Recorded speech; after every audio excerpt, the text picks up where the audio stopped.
Finally, Gem Mining's hash rate rose 23% in February, while the privately held Bitcoin miners' production declined by about 10% from the previous month. The Greenville, South Carolina based miners' hash rate rose almost 2 exahashes per second, which is about 2% of the Bitcoin network's total computational power.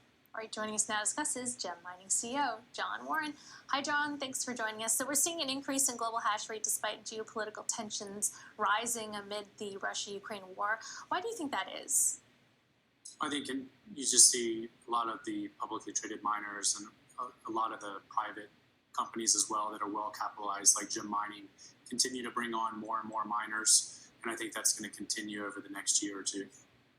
We're also seeing climbing energy prices. Is that having an impact on the Bitcoin mining industry at all? I think one of the biggest things, a lot of the contracts are set with the energy providers, but one of the biggest things that hurt our production in February, even though our hash rate climbed 23%, was we enter into these contracts with the energy companies that include what's called curtailments. So it's a huge positive for consumers in the market. And what it does is it allows the power companies in extreme instances, usually either super hot weather or super cold weather, to cut power from the Bitcoin miners and shift it to consumers. And I think for us in February, we lost about 67 hours of power because of those curtailments.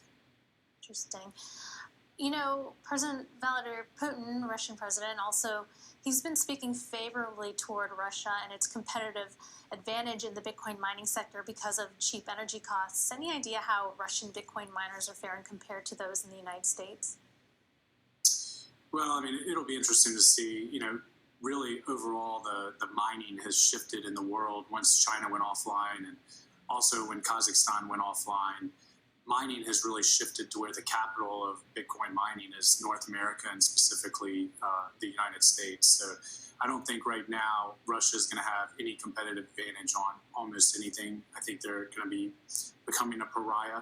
I think they're going to have a hard time paying for machines when the ruble is less than 1 cent compared to the US dollar. So I don't think just because they have strong and cheap electricity, I don't see Russia having any competitive advantage in Bitcoin mining. Mm-hmm. Well, speaking of the United States, you're based in South Carolina. What are some of the advantages of being based as a miner in South Carolina? Well, I think, as a miner, we're headquartered in South Carolina, but we have mines working, in 5 different states, from North Dakota, South Dakota, North Carolina, Georgia, Kentucky. So I think, one of the huge advantages of just being in the U.S., and you see this in the capital markets as well, is just stability of the country. So we have good, clean energy here. Gem Mining is 97% carbon neutral, so we're very environmentally friendly. But there are just huge competitive advantages to being in the U.S. and also being close to the institutional capital, which you're starting to see flow into the Bitcoin mining industry. Mm-hmm. So we're seeing global hash rate increase. It's getting more competitive. What is your strategy for the year? Well, I think what you're going to see in 2022, and I'm hopeful of this, is that you're going to see differentiation between a lot of the publicly traded mining companies and also the privately traded companies. I think initially when you had all these miners go out and launch into the public markets were slow to really understand how to evaluate these companies and what their competitive advantages were. And a lot of the miners, unfortunately, took advantage of that situation and kind of misled the market.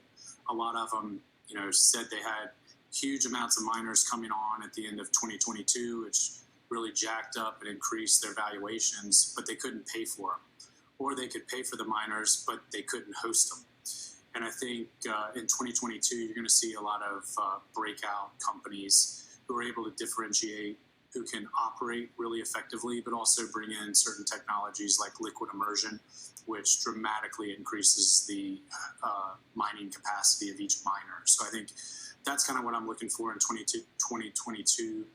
I think you're going to see global hash rate continue to increase, but I think at a certain point, if BTC does not continue to pace with that increased hash rate, you're going to see a lot of the outdated miners from the S9s, S17s, things of that nature, they're going to drop off because they're not going to be profitable anymore, and then the hash rate's going to come down. So it's really cool when you start looking at the algorithm of Bitcoin. It's a really ingenious, logical algorithm, and it really takes into account hash rate and BTC price. So we're confident and bullish overall in the mining industry. It's fascinating. So interesting thesis. We might see some capitulation from some mining companies. All right, John, thanks for joining us. Appreciate your insights. That was Gem Mining CEO John Warren. And that's it for All About Bitcoin. I'm your host, Christine Lee, and we'll do it all over again tomorrow at 3 o'clock in New York. Also join us tomorrow morning at 9 a.m. for First Mover. You're watching CoinDesk TV.